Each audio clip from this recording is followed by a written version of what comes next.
As I grew up, I've been asking myself why I was so terrified of creepypastas that made no sense whatsoever. For example, Jeff the Killer is a notoriously known creepypasta, yet it's terribly written. I cannot believe I was ever scared of this when I was younger. Should have at least gained some sort of comprehension of what I was reading. I wasn't that stupid. If I ever saw this kid on the street, I would either think he had some sort of skin cancer or MJ has come back to haunt us. The only thing this dude managed to do was make himself look like the spider from Miss Spider's Sunny Patch Friends. As much as I want to talk about how stupid this is, it's already been talked about enough. More so, this story made me look into many other stories, and I can conclude that a lot of creepypastas weren't all that scary. Some of it just being stupid as hell. Let me share a sentence I conjured up to explain the type of writing you get. I looked back with hyper-realistic eyes, and the theater had turned into a Tom MacDonald's concert. Now that I think about it, being stuck in a room with Tom MacDonald is a punishment enough. Since I decided to go with 4 bad stories, I got some help.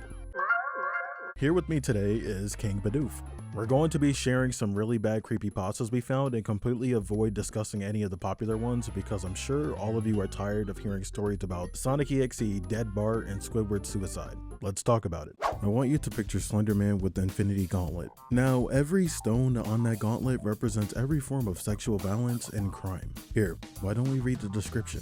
Offenderman is a spin-off of the Slenderman. Unlike Slenderman, he is not a myth but intended as a parody. He is a user of woman, a rapist, possible pedophile, necrophile, and zoophile. I don't know why someone would make this casually dropping information on this man giving the works to everything, but I'm more concerned with the possible pedophile drop-in. You could say I'm being a little whiny girl, but sorry, I didn't get the notice that I had to accept everything that's edgy, especially when the parody itself is talking about non-consensual sex to a high degree where the only thing you got going for yourself is, I'm going to stalk you, take this rose, now I'm going to assault you. His literal occupation says rapist, so you're really telling us that his job or profession is to rape people? We need a hellish version of the rapture immediately. I need people getting dragged into the dirt ASAP. You're not going to heaven, God don't want you there. Offenderman tends to target teenagers and adults rather than young kids. Interactions with young kids are usually limited to participating in acts of juvenile delinquency such as smashing mailboxes, setting things on fire, huffing paint, and generally getting them out of their parents' or older siblings' hair long enough to have wild sex without having to deal with any screaming kids trying to call the cops. Calling non-consensual sex as wild sex is a nutty thing to say. This reminds me of an Earl and Vince Staples song called EPAR,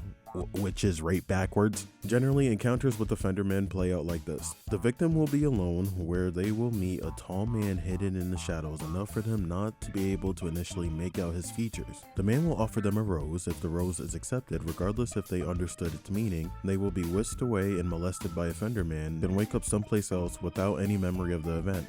You know, I was about to read this and this just looks like somewhat of a conflicting STD, a temporary STD. Please just pause the video and read this, like I am so confused. Now, I'm just gonna move on to the next part.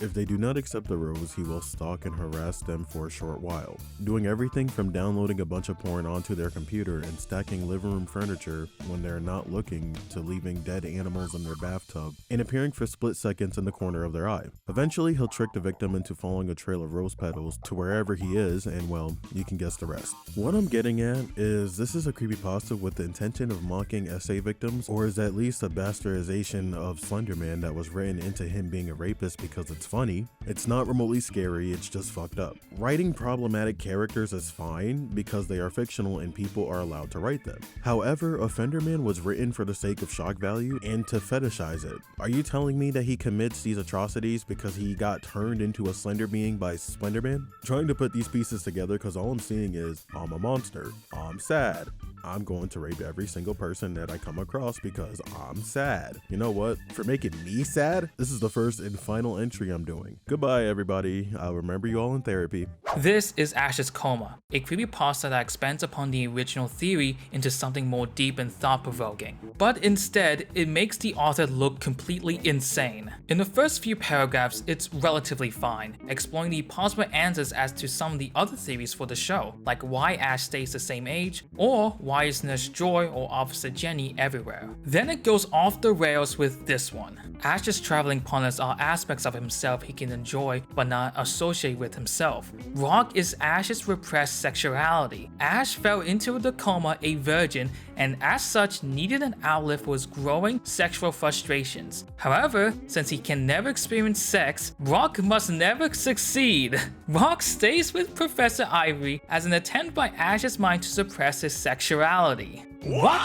Ash in the show is 10 years old. Sure, kids can develop their sexuality early on, but in no shape and form has there ever been a talking point in the show because it's wildly out of character. The most the show would ever explore something like that is when Ash is having a cute moment with whatever his female traveling companion would be in every season, or Brock falling head over heels to a remotely attractive person. Also, why would a 10-year-old child have sexual desires this early on? And why Brock? Brock's first appearance is in episode 5 of the first season. Ash developed these intense sexual desires that early? This is where I outline a major issue with this creepypasta. It overexplains too much based on a simple theory. The author makes so many crazy assumptions that are so beyond believable, the tone of the story shifts to being comedic rather than being anything creepy and loses what made the theory originally eerie. The concept of being in a coma and you are aware that time is passing by, unable to accomplish your dreams, and in this case for Ash to become a Pokemon master. It's really unnerving to think about, but the author fumbled it. The story is just full of weird guesses that just don't make any sense to anyone. I mean, like, here's another. These animals don't matter to Ash's psyche, so they don't come into play much. If Ash loved puppies, everything would be about different breeds of dogs and a dog fighting circuit. But as the series goes on, you see fewer realistic animals and more Pokemon. This could be a sign of Ash's mind deteriorating.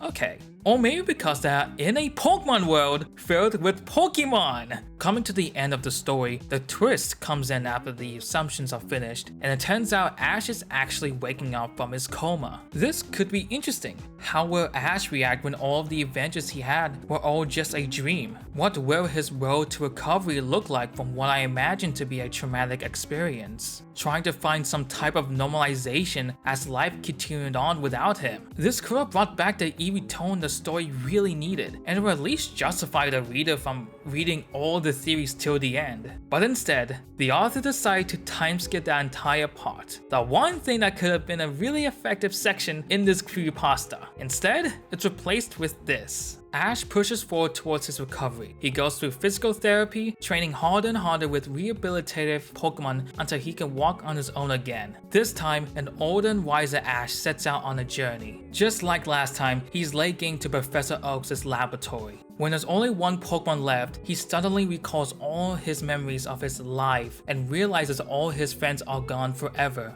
As he sets out with his new companion, he finds the world is darker than he imagined, more real. Pokemon and people die. He too has aged. He vows to become the Pokemon master he dreamed he was. He vows to himself. He vows to them. I will be the very best. Are you kidding me?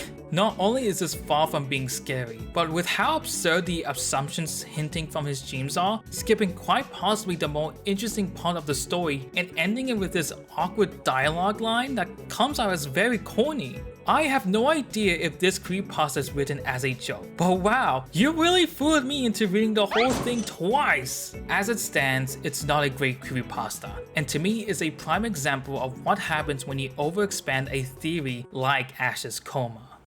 You know what's a great subgenre of creepypastas? Lost episodes. They were a staple in the creepypasta world back then, cementing some of the most iconic stories within. Nowadays, lost episodes have lost its charms thanks to an overuse of cliches within creepypastas. And one of the best and worst examples can be seen in the story titled The Amazing World of Gumball, The Grieving. This creepypasta at that time was really popular, so much so that Cartoon Network would acknowledge it by releasing a joke video of the same name. It's kinda crazy this even got this much traction, because the story itself is bad. The start of the story is fairly generic within the subgenre. A little kid stays up late at night to watch cartoons, and then suddenly a brand new episode appears, and it's usually very disturbing. Whilst it's nothing new, I think the build-up of the episode is decent. The episode containing rough drafts of animation and the characters not acting like themselves creates a good sense of mystery that makes you want to continue reading.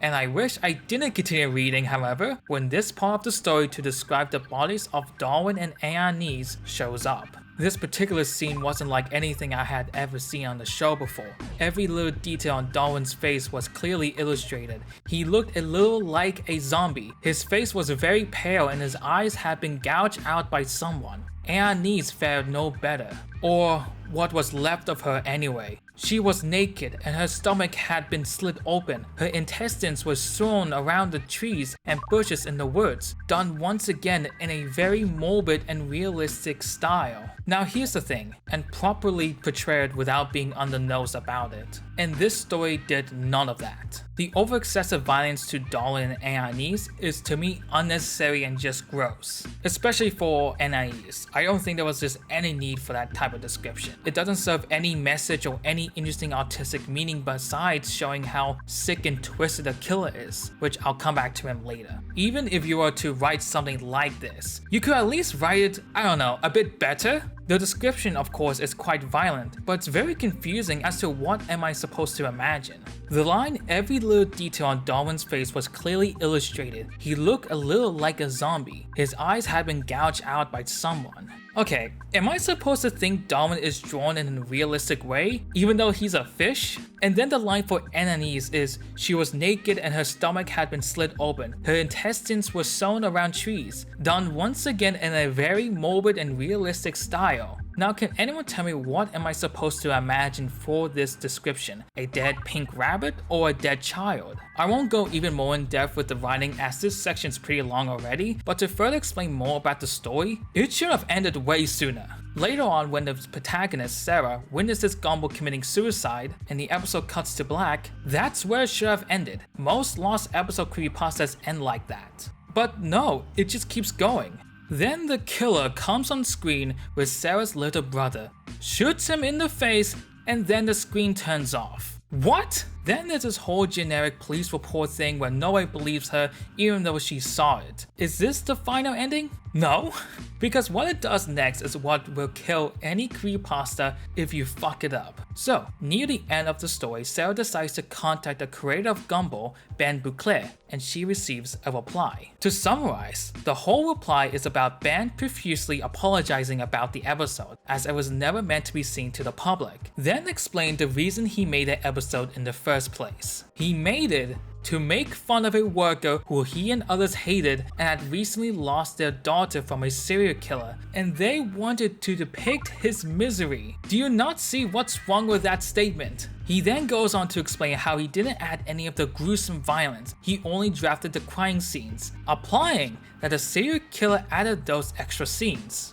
So, when you think about it for a sec, the killer knows about Ben's lost episodes. He found the tapes and edited them so that it has these new grotesque scenes of Darwin, Anais, and Gumball, and then broadcast it to the only channel at a very specific time, hoping that Sarah's awake at that point, and then also kidnap her brother, and then also broadcast the shooting. Holy shit! The Grieving is a creepypasta that I don't enjoy. It tries to derail from the subgenre by being this edgy and brutal story, but the story is padded with unnecessary violence with no interesting meaning behind it. Far too many loopholes of the killer to make this story even believable. The length is far too long, and of course making the creator of Gumball look like an asshole. We've seen what happens when someone with nothing interesting to say tries to feature a real life person. I mean, look at the SpongeBob ARG where they use Steven Hillenburg's name in bad faith. It never turns out right, and it's only there for cheap thrills and having a twist ending for the sake of it.